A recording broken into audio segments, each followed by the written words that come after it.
এসেই চলে গেছে লেবু তুলতে। এত লেবু হয়ে রয়েছে গাছটার মধ্যে,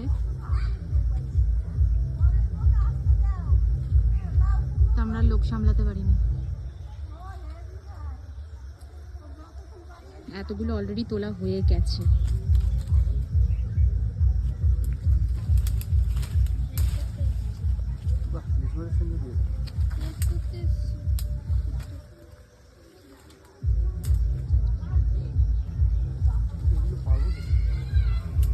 কাছের থেকে যেগুলো পারবে ওগুলোই নাও।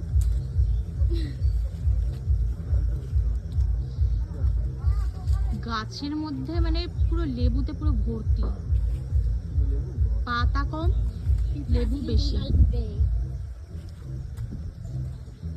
আর এই যে আমরা কুইকুইকেও নিয়ে এসেছি ঘুরতে, ও এসছে। ও এখানে এসে এইসব ঘাস পাতা দেখে পাগল হয়ে গেছে, এখন সবসময় নিচে নামবে। ওই এখনো চেষ্টা করছে, ওর হাতে থাকবেই না, নিচে নামবে।